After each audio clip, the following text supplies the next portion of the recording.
Hello and welcome. This is Team Genius Live episode 13. Today is once more a special occurrence. I have a wonderful guest with me, and we are going to explore leadership development and what it really should bring. Over the course of this year in particular and a few years before, we've started individually and over the course of this year also together to do more in the realm of leadership development. And we've seen quite a few different things, and we would like to share with them what you should look for or what your company should look for when it comes to leadership development. So I'm very excited to get this one rolling right after our little intro clip, which is new. Yay!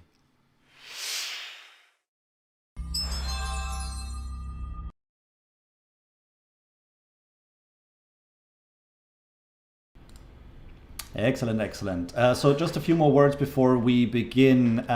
My special guest today is Sam Kiani. She is a fellow coach, and we got to collaborate, I think it's like a year or two ago now. Every time we spend time together, it's just a wonderful experience, and together we've been teaching classes, we've been working with clients, and we are creating some things together also that we're gonna share with you in just a second. But without further ado, here is Sam Kiani. Hi. Welcome to Team Genius Live. How are you, Sam? Thanks. Hey, George. Yeah, I'm really good, and I'm really glad that it's both Friday and coming up to the holidays. Because I don't know about you, but after all this lockdown, I think we're all pretty tired, aren't we? Yes, there is definitely tiredness. Although I do have to say also, I finally have my mojo back. 2020 has indeed been a challenging year. Oh, hey, Christian, thanks for joining us today. How are you? Yeah, it's been a challenging year, but I finally have my mojo back, so I'm super excited. And while I'm looking forward to spending time with family, I also wish I could do a little bit more work, but there will always be more to do.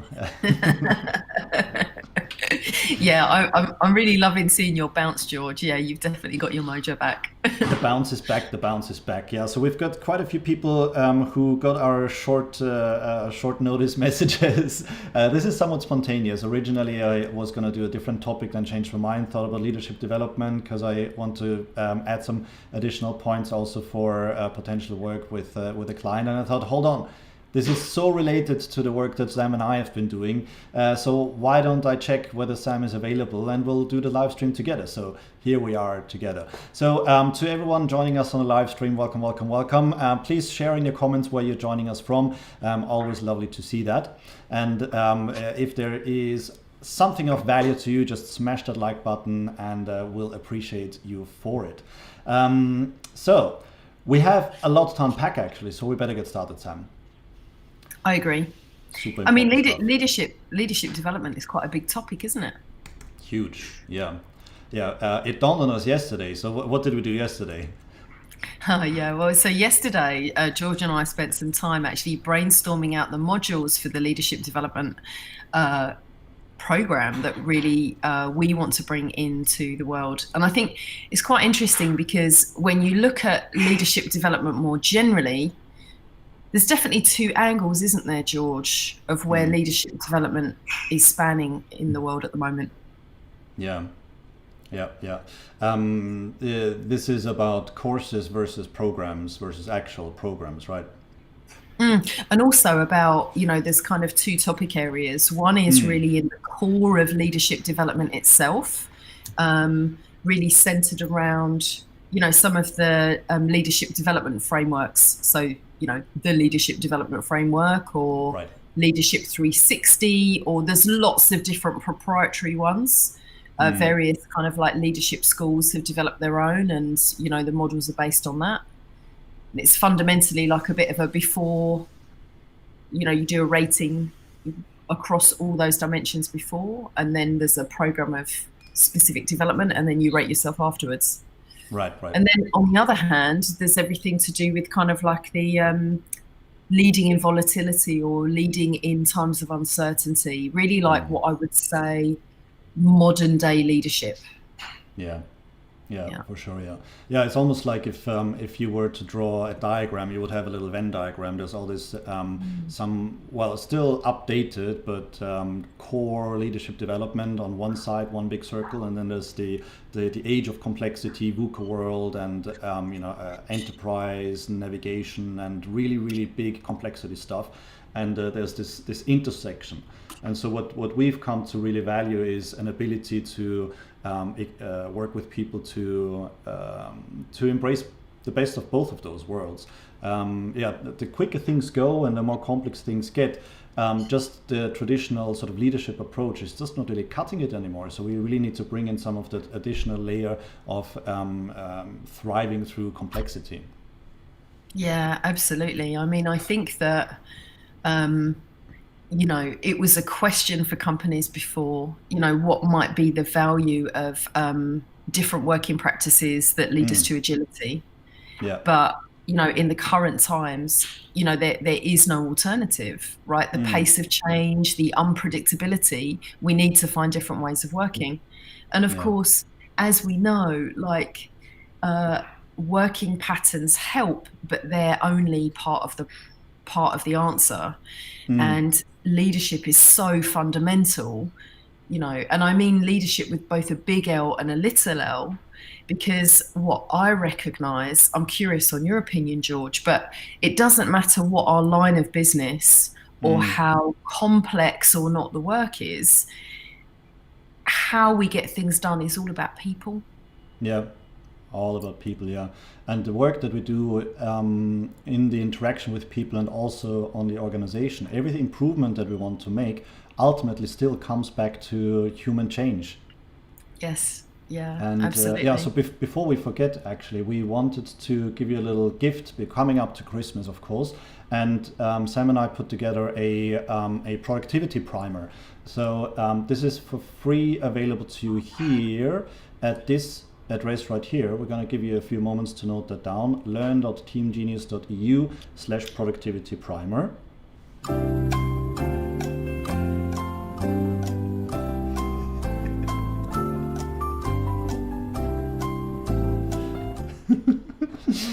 See, I found a use for the clip after all. Not the appropriate use, because it's not really a quiz, but just a few moments to give you time to note that down.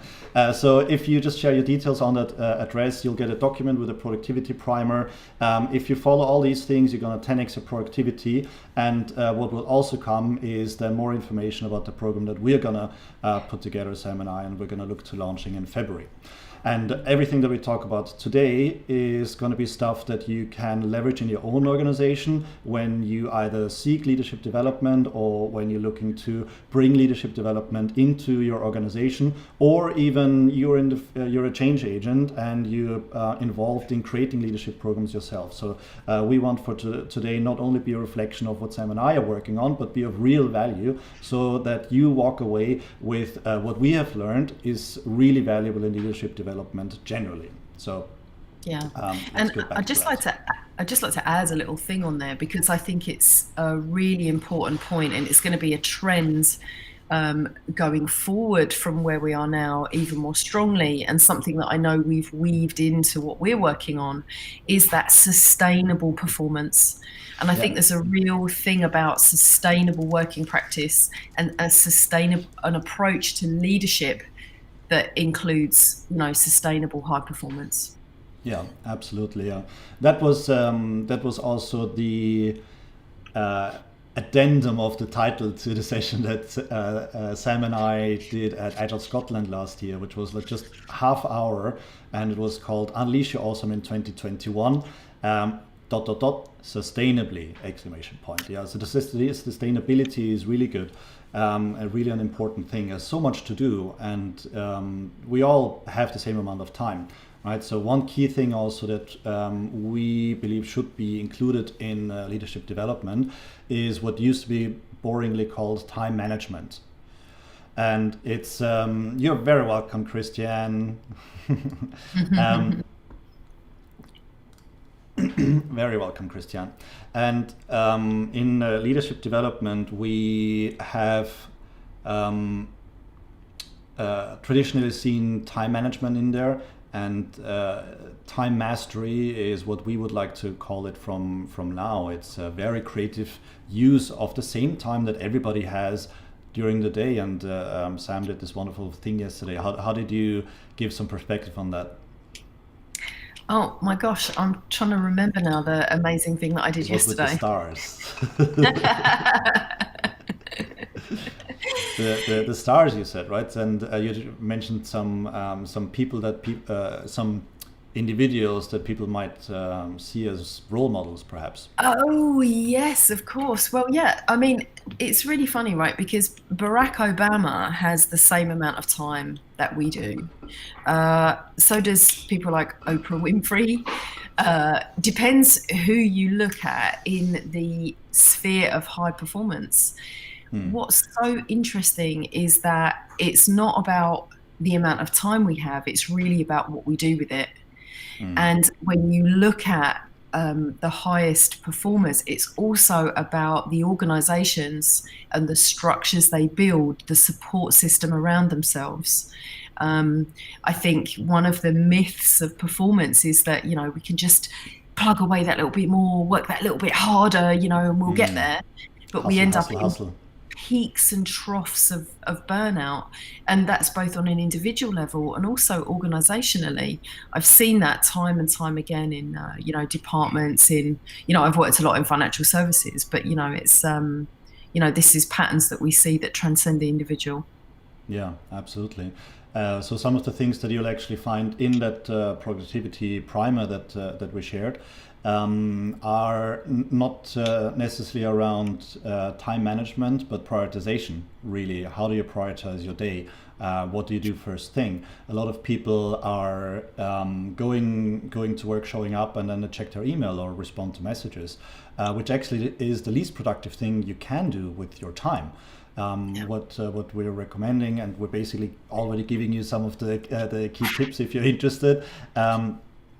More detail, it's in that productivity primer, but very simply speaking, the top tip is to rock up in the morning and pick your 3 most important goals that really make a big difference to your objectives, and then secure some time to work away at those, and only then go on to engaging with other people and so on and so forth. So this will actually 10x your productivity. So just a little tip while we're talking about generic leadership development. Yeah. So the shift from traditional time management to time mastery and getting really good at prioritization and actually focusing on high quality output that creates a strong outcome is something that's also really important. And there's a lot more around time mastery. Shall we pick up another topic that we really think ought to be covered? Yeah, I wonder, George, if this is kind of like a good segue to talk about the difference between the way the courses are delivered. Because like you mentioned right at the beginning, there's a difference between kind of like the classes that happen over a short period of time and then these more kind of program courses. Because one of the things that I've noticed is that, you know, leadership, you know, once we get beyond basic skills, most of the things that we're tackling now are, you know, in the field of mastery. They are what I would call practices that we need to embed in habits that we need to evolve our capability over time.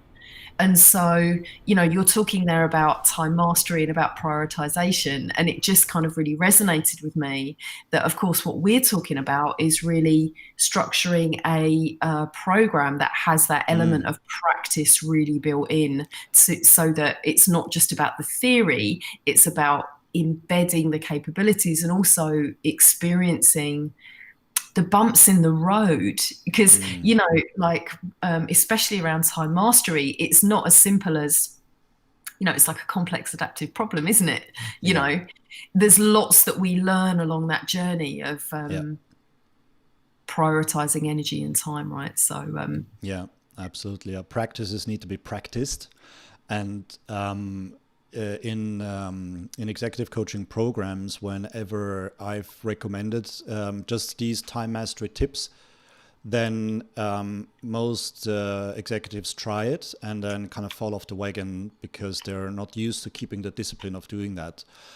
So it does require repetitive bringing it up and follow through under accountability. And it's just very difficult to do on a course, right? If you go on a course, you go there for like a very tightly packed injunction of knowledge into your brain, and you're trying to absorb as much as possible. And those of us who are into teaching will recognize this. There are some people who are really taking as much away as possible and implementing as much of it as they can and trying things out and seeing what works for them. And that there is the majority of the people who kind of pick and choose, and some of it will sink in based on what is current for them at the time. And then a few people, while they enjoy the experience, they may not use all that much from that knowledge. And that's a pretty normal distribution, wouldn't you say, Sam? Yeah, I would say so. And I think I really recognize how long it takes for habits to become truly ingrained, and for practices to go into that, through that curve into unconscious competence, so they become part of our human operating system. Yeah. And that's why I think if you really want to move the dial in how you are, how you behave, how you actually lead, then I think, you really need, I would recommend that you really look at, anything that's like a cohort program that has not just modules over time, but also like a thread of continual practice that runs in between the sessions, and maybe even some kind of coaching circle or support group that accompanies, just to give you that real support. Because we're talking about, really profound behavioral change. We're talking about game-changing, dial-moving change, and that is not something that you get in 30 days or by buying that course or that class, despite what you'll hear in the marketing. Yeah. So I think when Sam and I, when we are talking about leadership development, we are thinking about actual development of leadership, and that being a practice.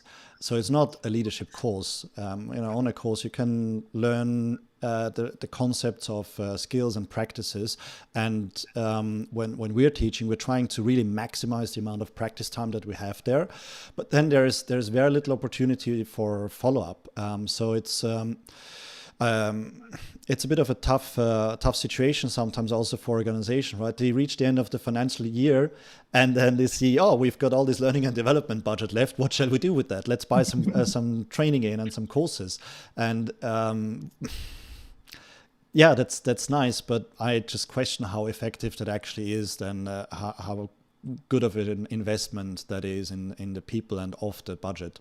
Well, what I'm seeing as well in the market is, because of this real need for increased organizational effectiveness, and just to be clear, like, better leadership is not like a buzzword. It's not like something that's nice to have. It's not something that only high performers care about.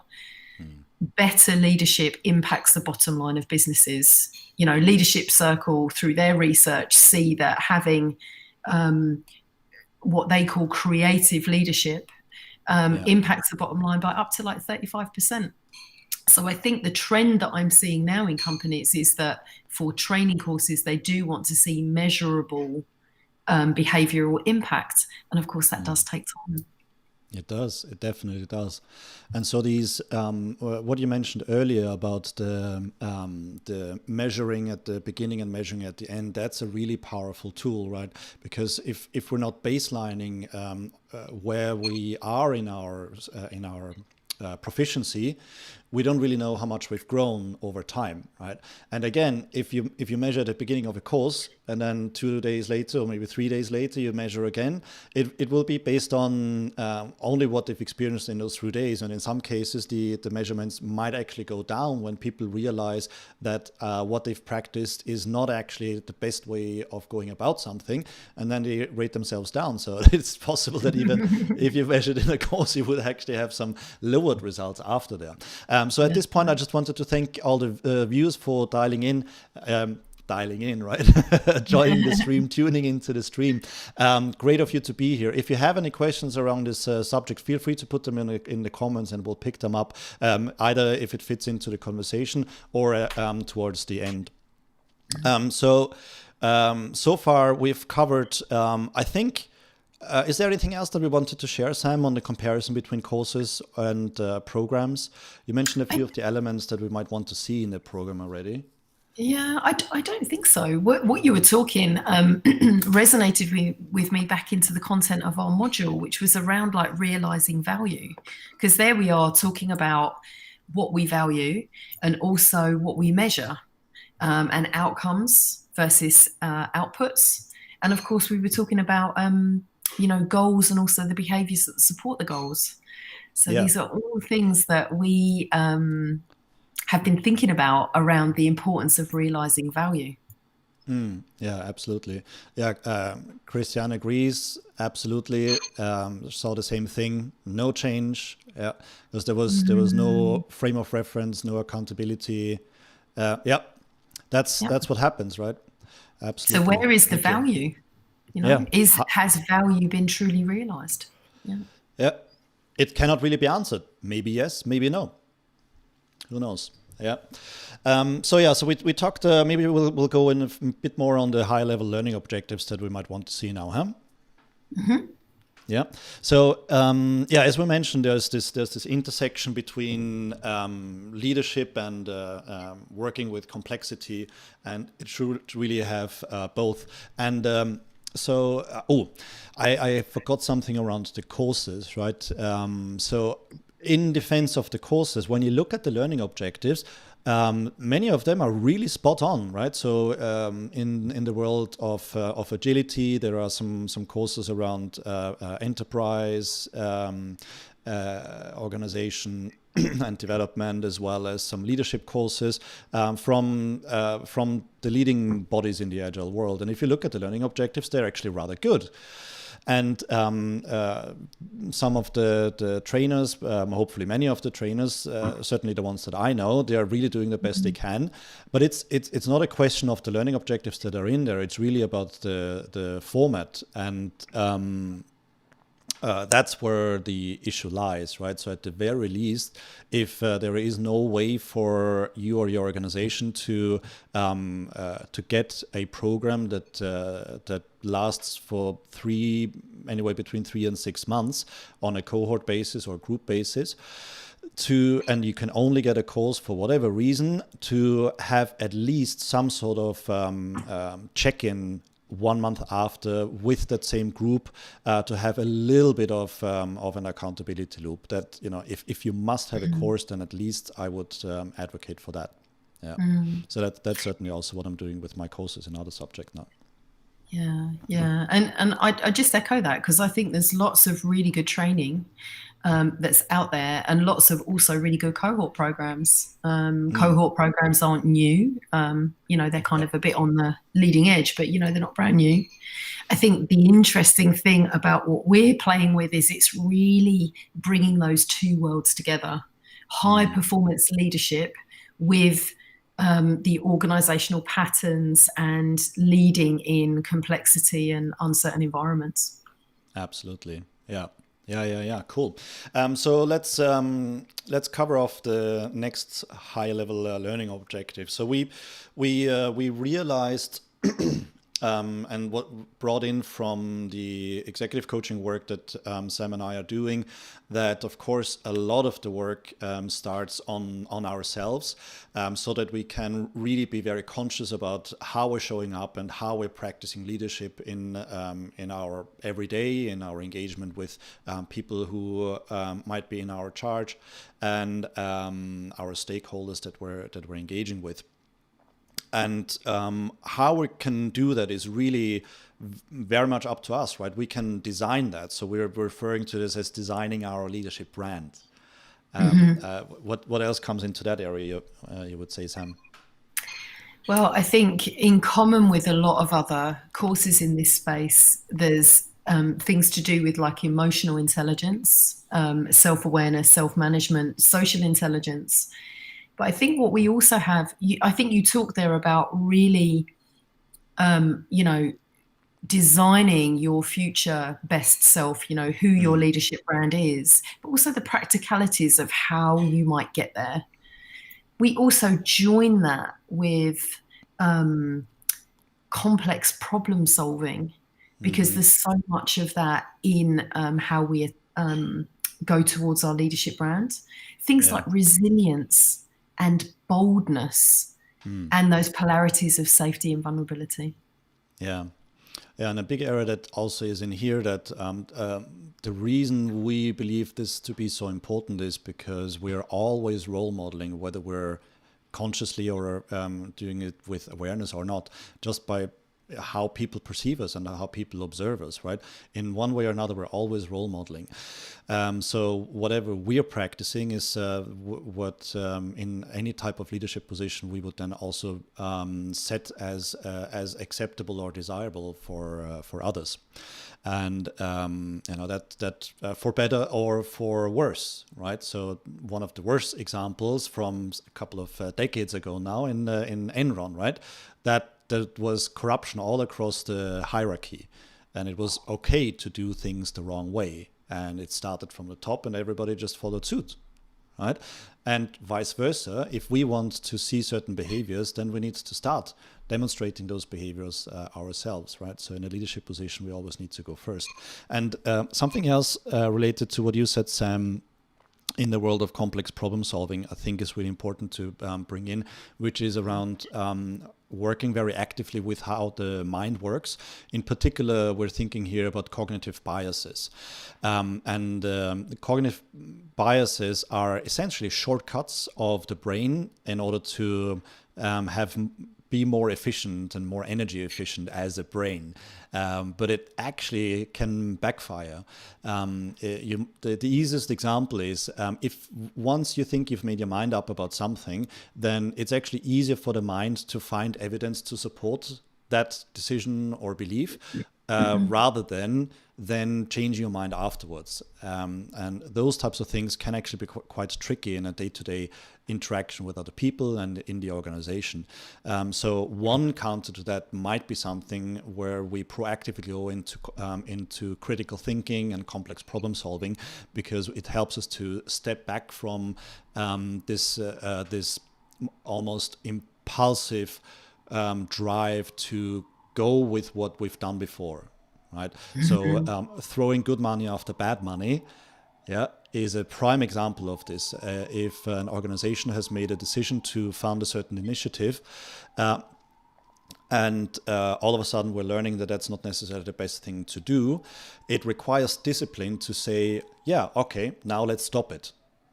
But we've seen that time and time again where they just keep doing this and continuing with an initiative, although it doesn't make any sense anymore. Yeah. So is there anything that we wanted to add on a high level to this area, Sam? Well, I think that's probably enough on designing your leadership brand.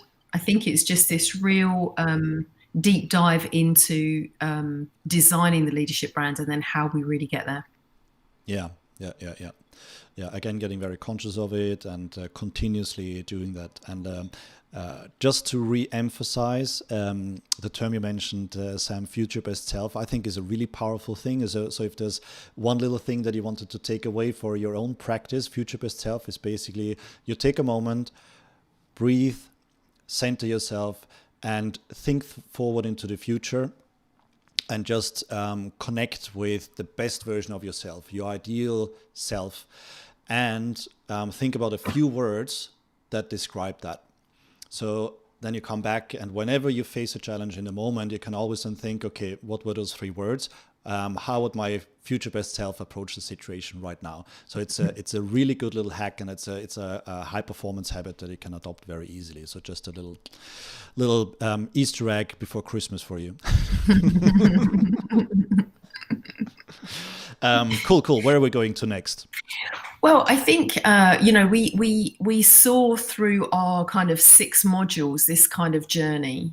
We start with defining the leadership brands. We then go into time mastery, because of course we can have the best intentions in the world, but until they live in our diary, until our priorities are reflected in how we spend our time, nothing's really going to change. And I know that George and I both have this as something we do in our executive coaching, that the place we have to start is in the diary. So we've already talked about the juice of time mastery, and so we touch back into like module 3, which is around realizing value, which I realize I also mentioned a few things around, but maybe George, you want to take us through a bit more of an overview of what we do in module 3 around value. Yeah. So what keeps coming up in also leadership team development is that there is still not enough direct connection to the end user or target audience value. And that to me is a paradigm shift that we still have to support organizations in achieving. And that's why it is also very important to have in leadership development. To be very, very clear around what the customer value is that we're looking to realize, and have a really strong vision around what the world looks like once we've done that, right? What are the core needs of the target audience, and how are we helping as an organization in order to meet those? And that is really the central point, right? Simon Sinek has said for decades now, always start with why. This is yet another key important thing where we need to start with why. Why are we doing the things that we do as an organization? And it puts everything into perspective, right? Once we have a clear understanding of the value that we're looking to increase, whenever we face a decision, we can always check back, okay, how does this decision link back to serving our customers, right? Is this newfangled thing that we're looking to procure actually going to help us be better at serving our customers, right? Does this new process framework that we're looking to adopt actually helping us to get better at serving our customers, right? Does this new outsourcing agreement, the way that it's currently constructed, actually going to help us do that? Does this new onshoring program actually help us to do that, right? Everything can be put into that perspective, and everything can flow from that, right? So we're talking goal setting, strategic thinking, outcome setting, output setting, you name it. So it all centers around the clear definition of customer value. And of course. Yeah. Oh, go on. Sorry, George. Sorry, I get very passionate about the subject. I thought I'd pick the perfect moment to just add on to the end of what you said, and then I totally interrupted you. Sorry, that wasn't the plan. And adding on to what George is saying, you see, of course, all of that stuff for me is it is just the heart of enabling organizations to be able to transform in the right direction. And yet we see it missing so much, because within the leadership, the mindset is missing. And so by tackling this in module 3, we'll have already gone through some of the underpinnings of like the human operating system. And like now this is really about understanding what is it that we value, and then aligning behaviors with those things that we value, so that we can enable the realization of value. So fundamentally built on the principles of lean, exactly like you're talking, George, but it's those two things that come together, isn't it? Everything you said, plus this like actual mindset where you realize and you understand how to make that happen. Absolutely, yeah. And I've detected a pattern that we tend to name sources of why we believe these things should be featured. So one reference here would be what I've seen in the work with management teams, wherever in the management teams there was a lack of alignment around the customer value that we're looking to achieve, there was usually also then a siloism to be bluntly, right? Where the exec team, they all had their functions that they headed up, and they all had their individual goals, but nothing was actually tied together. So there were no overarching goals, and therefore there was also less team spirit in the management team. But if we are jointly serving the customer and setting goals together that relate directly to the customer, we have something that is bigger than ourselves, right? So once again, this is a really, really good mindset shift that we can always adopt regardless of where we are in the organization, right? Because it's a common language that we can adopt and can really take forward. And another area where that's coming from, some of the executives that I get to work with in coaching, some of them I got to work with over several programs already, over several years, and they were really good on the practitioner level, and they have demonstrated management and leadership interest and some capability. And over time, they required then also to elevate their level of thinking from the day-to-day tactical over to the strategic. And that is a key thing that we also believe really needs to be in a really good leadership development program, to help people to think more strategically and again get into the habit of thinking more strategically. And there's another component to that we're going to come back to in another area when we're talking about leading people. But like, there's such a springboard, because as you talk about all these things, George, and I know that one of the main, like, we all work in the best way that we can.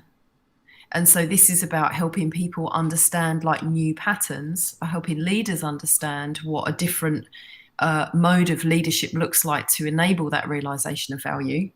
But of course, the thing that naturally comes up is like politics, like difficult conversations. And, you know, when you talk about silos, obviously around the senior leadership teams and around those high levels of management, or even in the C-suite, it's how do we overcome what we might call fiefdoms and change resistance. So this is a real a heart of a module for us around creating organizational excellence. How do we tackle these things that get in the way of us evolving? All the hard subjects. Thank you very much for the like. Glad this is providing value to you. Thank you. Yes, and again, one of the references for this one is I don't know actually whether I've shared the story with you, Sam. So this might be new.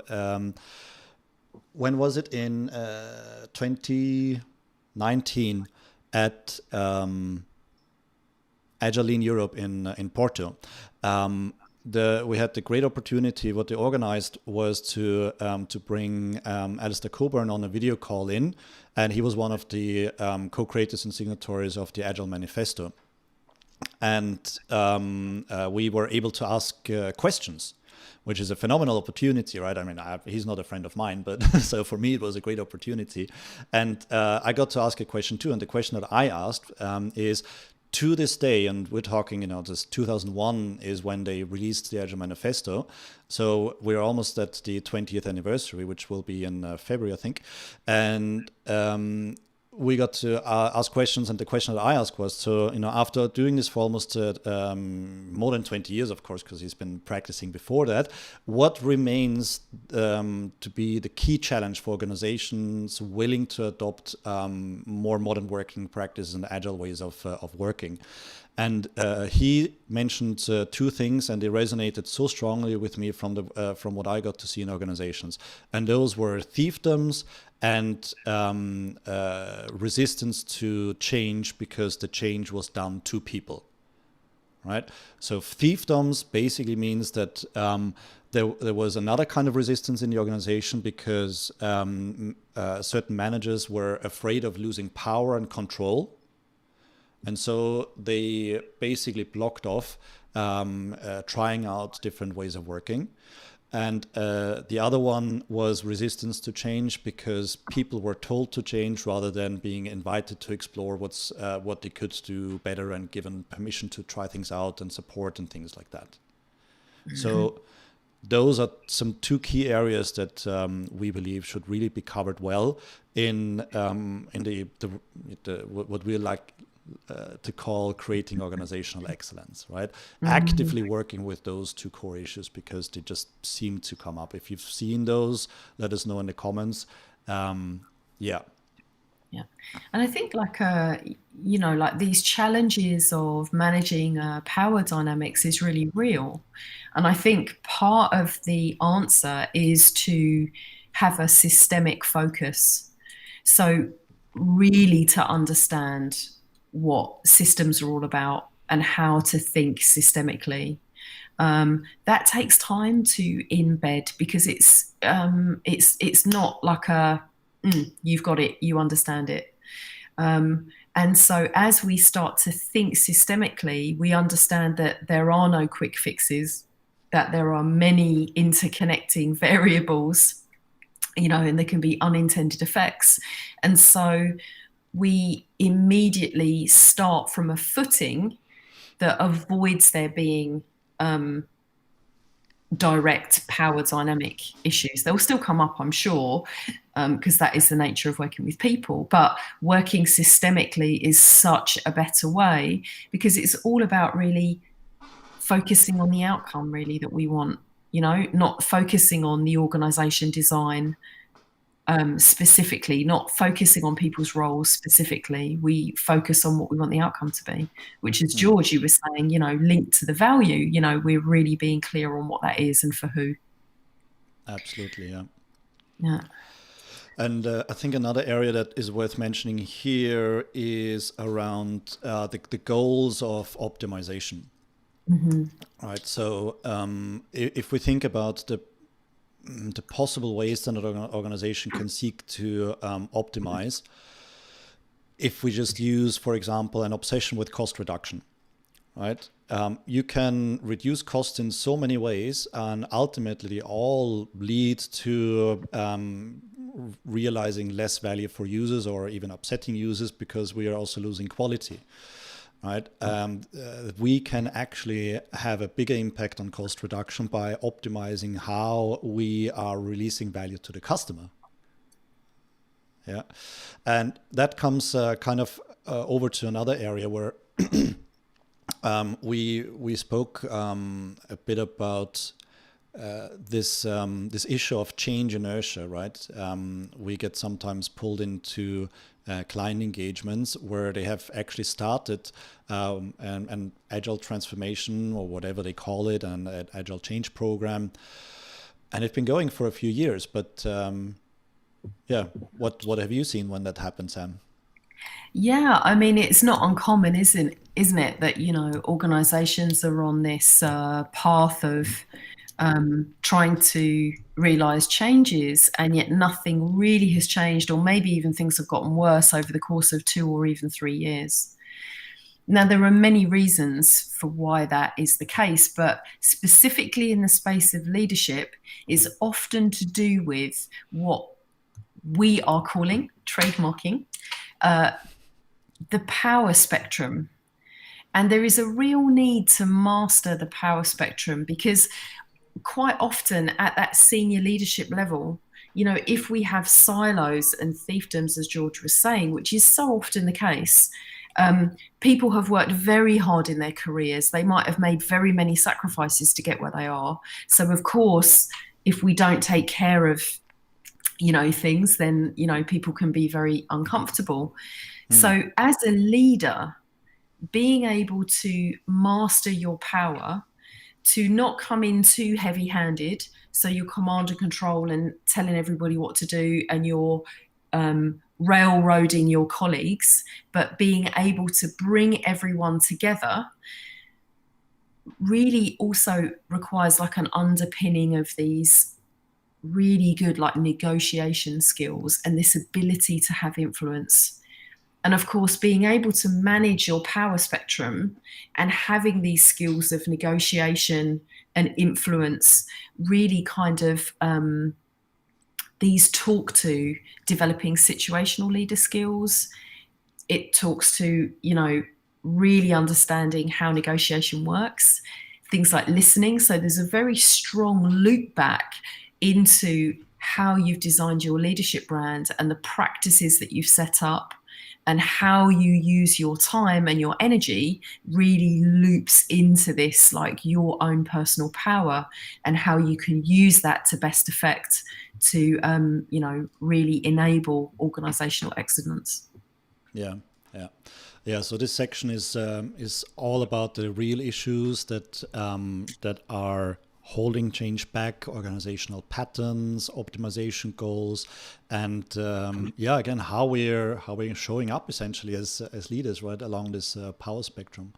If we exert too much power, we lose people, and if we don't leverage power enough, and we're shying back from approaching the real issues in the organization, then we also cannot really serve the organization to the best of our capabilities. Yeah, nice. Yeah. Where are we going to next? Well, when we talk about organizational change, really, it's all about people and leading people, isn't it? So yep. Moving on into our module 5, leading people. Yeah. And this is often in the more traditional leadership development programs. The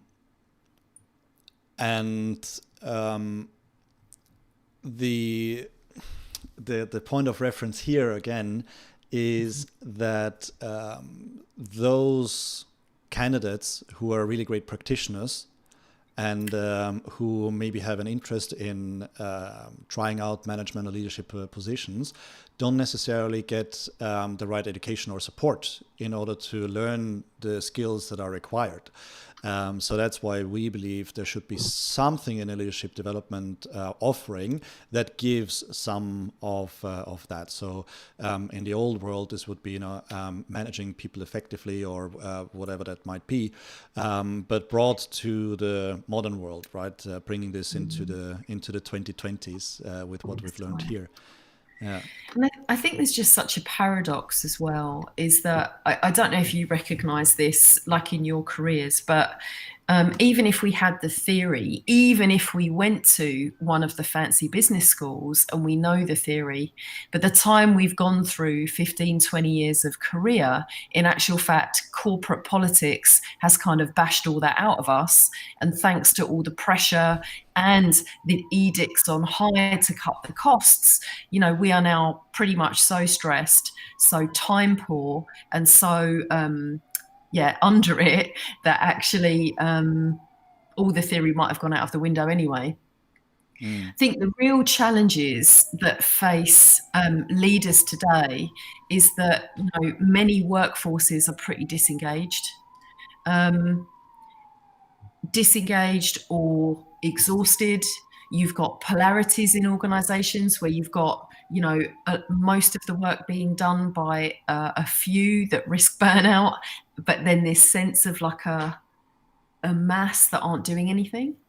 And of course, although delegation is like a basic skill, at a senior level, getting large groups of people to basically make a type of change that you want to happen, getting results that the company needs, that is not easy. And especially now, especially with the challenges of, working remotely in a completely distributed workforce, how on earth do we have a sense of, affecting the masses, And so that's what we really tackle in this module, is in the times we work in today, how do we engage people? How do we delegate effectively? How do we motivate and inspire others? How do we fundamentally, get those results that we're seeking through the hands of other people? Yeah. Yeah, and something else that's playing into here is how do we support people to really shine, right? So this is like performance management updated for the 2020s, right? Traditional performance management, which I've also experienced because I'm at the 20-year anniversary of my work. Well, that was last year actually. No, what are we now? 2020? Yeah, last year, 20 years. And that was all about that. I was basically told what my goals were.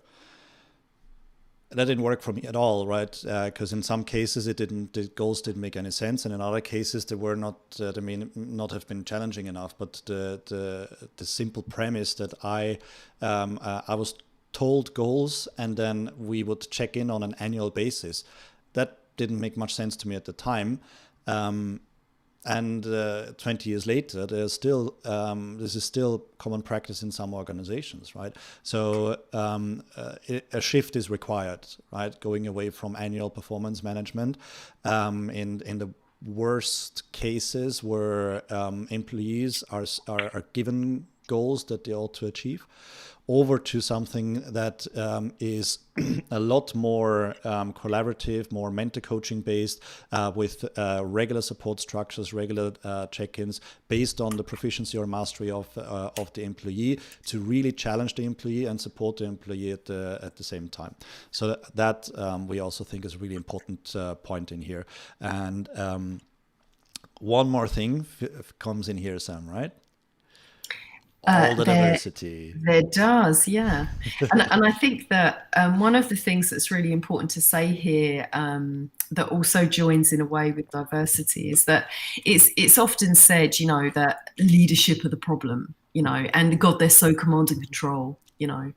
But that path to leading in a different way, that's what we've been talking about here in this module, like the practicality of moving to a different and more effective way of leading, not one that is completely divorced from your current style, one that takes the best of what you can do now, but also expands your range. That's what we're really talking about.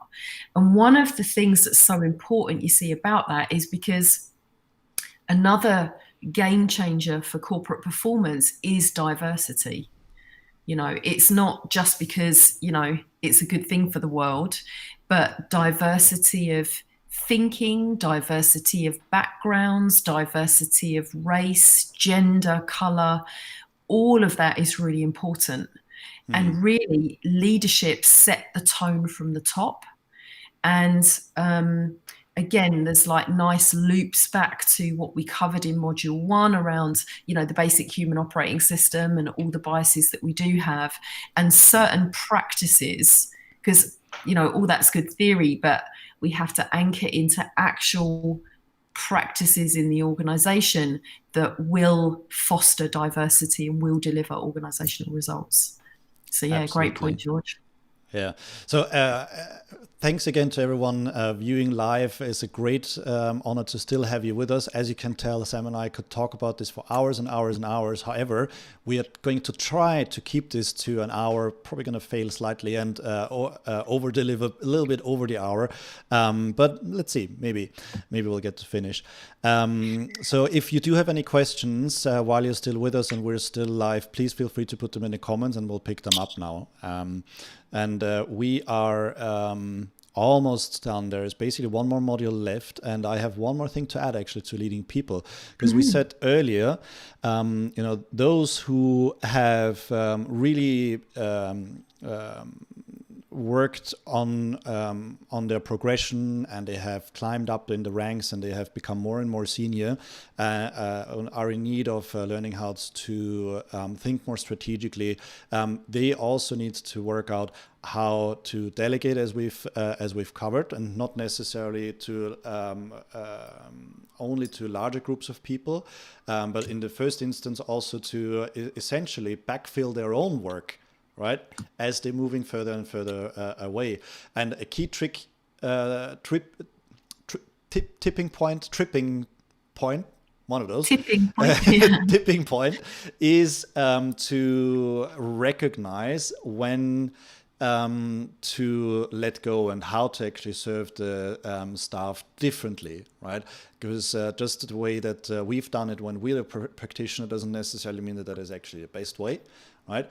There could be better ways of doing that. So backfilling, setting levels of standards in a collaborative way, and supporting the people that that we're doing here. So that is another key thing that we want to have in there. And one more thing that would be amiss if we didn't cover it here is also to practice and learn how to engage with the peers in a new level. Right, so there's a bit of a mindset shift that also comes into play, right? If we've served in an organization on a practitioner level or a mid-management level for quite some time, and then we're getting into more senior positions, we need to play in various different fields at the same time, right? So yes, we want to be authentic, but if we're not used to how we're showing up there, some people can actually be a little bit hesitant to really speak truth to power, if you will, right?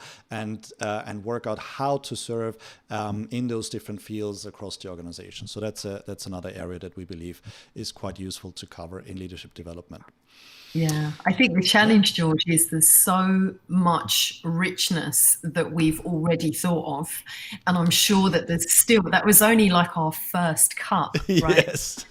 And so module 6, the last module, which I would say these modules right now are containers, because I think we're going to have many iterations or perhaps 2 or 3 levels of the course to cover all of the content. Module 6 is all about celebration, recognizing where we've come from and where we are now, and really about building steps for the future. Because what we want to have done through these modules is really created a really solid framework, foundation and practice, but the path of mastery is never done.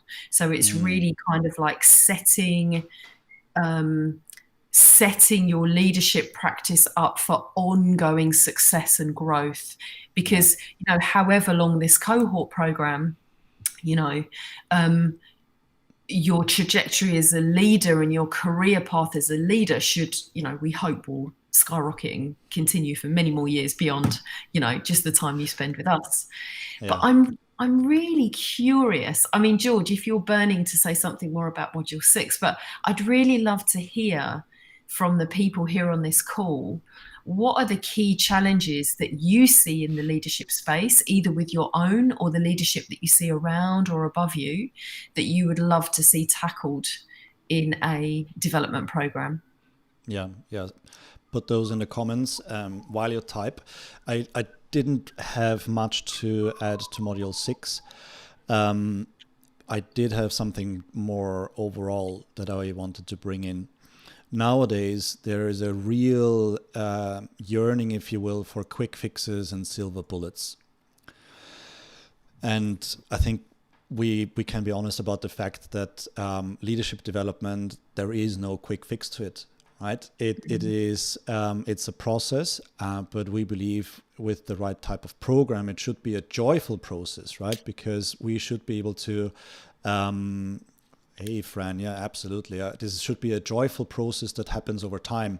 And with the right program, when you have people working together in a group, they get to support each other, they get to celebrate with each other, and they get to support each other over time. So that's a really important thing.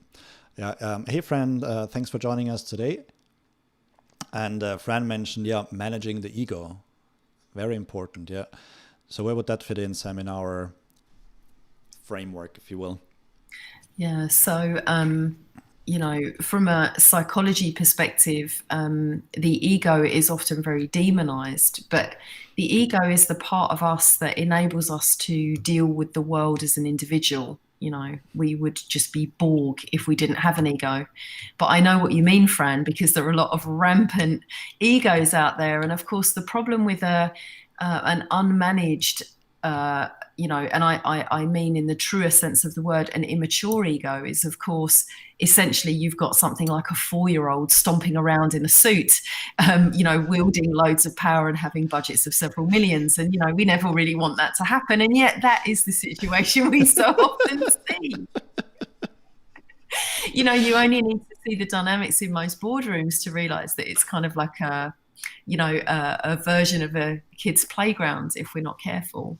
And this is so I would say that we explicitly deal with this in 3 modules. So the first is around designing your leadership brands. All of that is really about maturing the ego and kind of upgrading that's one of the reminders of my ego management path. And also around module 3 around realizing value, because unlocking innovation and aligning behaviors with goals requires fundamentally growth in the space of our ego. And then, of course, very strongly in module 4, managing our power spectrum, manifesting healthy power. This is explicitly what I think you're referring to, Fran, how we can get our own way without being a petulant child. Yeah. That's a lot in there. And I think what we might want to think about adopting, Sam, is how leaders can interact with people who do have an ego situation going on. Because there are definitely some strategies that we are aware of that can help with that. Yeah, and I think that's what we have planned in the handling difficult conversations. Right, yes. This is, the heart of, the leading people segment, actually. Mm-hmm. Yeah, so maybe we make the ego thing explicit in there. A bit more explicit. And we've had another question from Christian. What does Christian have for us? Will you also include lateral and upwards leadership so we can influence, be a role model for others as well as own team? Absolutely, Christian. Yes. So just like Sam did, I'm going to map that back to some of the modules. Again, this is in leading people very strongly. Yeah, where the role modeling comes in, the engagement with our own people, but not only with our own, also the peer group and the people above, if you will, in the more traditional sense of hierarchies. And the other one is around designing your leadership brand also, where once again we're designing how we're showing up and how we're engaging. And so if you will, the two kind of work together, and that's why they are also bookends in how we're gonna set up this leadership program. But what we think should be in leadership programs generally is also this, how we are being and choosing to show up. So we have, first of all, the intentionality of designing that, but then also intention triggers to remind us when we go into certain contexts, right? So when we go into the boardroom and we represent a certain initiative, and how are we choosing to show up, how we're choosing to enter there, right? So that's very much down to the role modeling.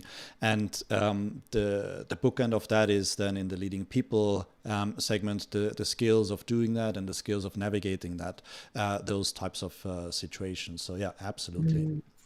And we do have a segment in one of the modules explicitly on influence, because it's something that we all want to wield, but actually do we really know the components of that and how to really lean into influence?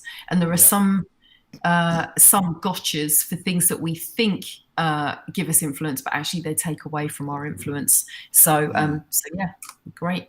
Excellent. I missed this before, but you're very welcome, Fran. We're glad that that was useful. You're very welcome.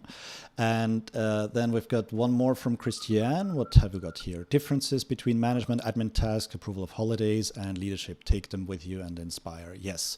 Yeah.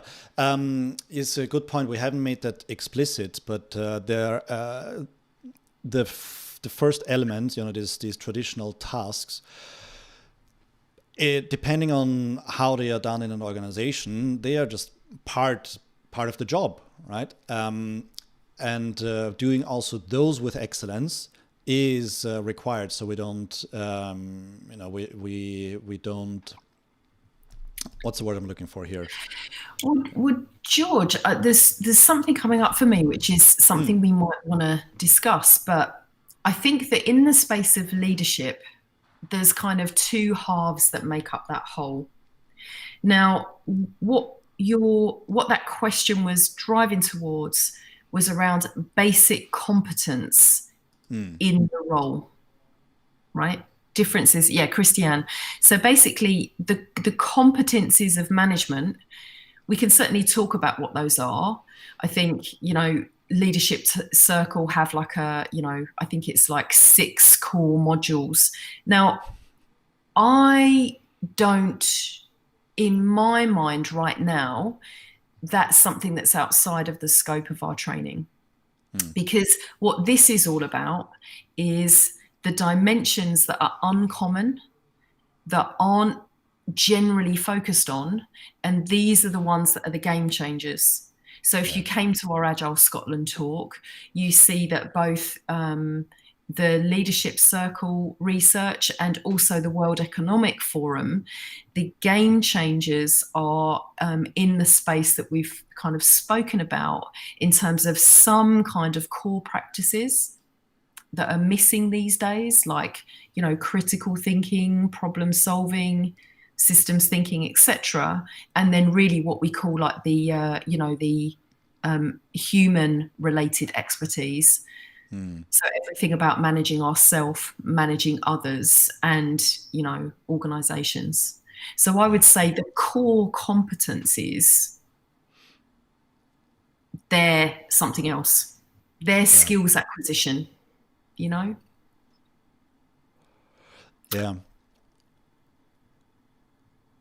Yeah. So the only way that we would cover that in there is to perhaps list them out and say, hey, these are just a given. These are like the hygiene factors. That's just normal stuff, right? They need to be done, and they need to be done well. But you can go on YouTube and look for a how-to on doing these things. They're pretty easy to acquire.